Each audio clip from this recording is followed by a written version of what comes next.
Hi everyone, it's Wednesday. It's time for News 2 Gives Back. I'm meteorologist Marcus Bagwell. News 2 Gives Back is in partnership with Twice Daily and lunch provided by Rippy's. Well, we are going to different agencies to help recognize them for their work during the winter storm, which was just a month ago.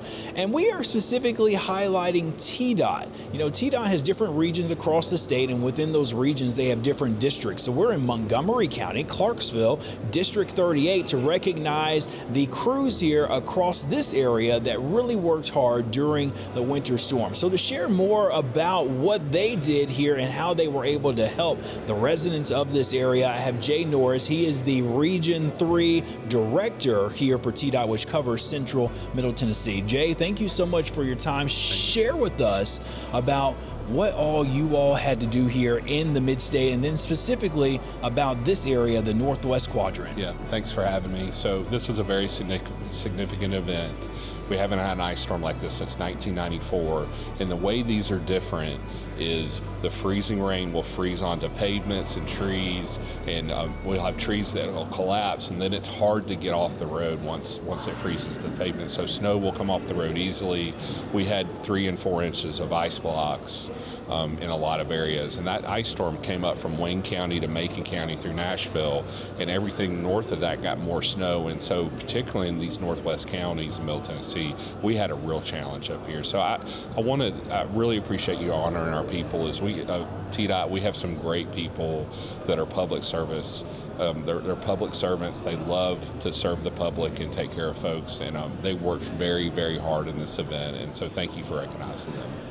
They worked around the clock, I'm sure, very little in the way of time off, and then they're coming back in to help. But one thing that I want to ask you is that you're talking about this ice buildup, and ice, of course, is the worst type of wintry precipitation to get here. When you all get ice that comes on the roadways and when it maybe hangs on trees and whatnot, are you using a different type of solution to help get all that off, or are you still using the traditional salt brine type thing? So great question. So salt will work down to around 17 degrees, okay. And then when it's colder than that, we have to use different chemicals. We'll use a calcium product that causes an endothermic reaction to help melt the ice, but a lot of it is done mechanically. And so we have snow plows, we have graders, we have belly plows in our trucks to mechanically remove the ice when it gets that cold.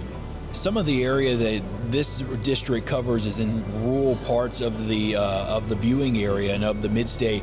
How do your crews really make sure that these areas that are rural still have their main roadways taken care of, these state roads still cleared off so that they can get through, even for first responders? Right. So the way we work on our system is our interstates are a priority because we want to make sure we're keeping for the health and safety of the public. Those are staying open, and then we work on our Tier 2 and our Tier 3 routes, and so we treat every route. And when you have an event like this, it takes a little more time to work through those and triage them.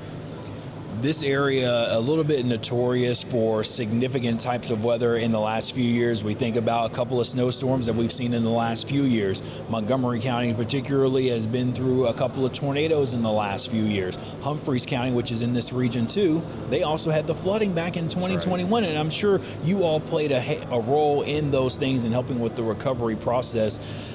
How difficult is it for you all to sometimes have to go through these different weather phenomenons and situations while still trying to make sure that everybody's safe? So great question. So our teams will patch potholes, they'll slope mow, they'll cut grass, they'll take care of our system. And when significant weather events happen, they have to pivot and become first responders. And so they work with TEMA very closely, and our roads are emergency service function 1. And so we have to get the roads open so everybody else can respond to these events. So we take it very seriously. Absolutely. One more question. You talked about potholes, and this is a common thing that's happening all across our state, but what is that process for you all right now? And we get to springtime, and that's when a lot more work is going to be done. Yeah, so these next few weeks are some of our most challenging of the year, and so winter season ends and the potholes begin to bloom, and we have to triage and fight these on our pavements. I know most of the viewership is aware of the challenges we're having on 24 and 840. We have paving crews out there working on both those today, and we will continue to triage those until the springtime when we can start our resurfacing contracts and get contractors out there. So you're ready for warmer weather? We are ready.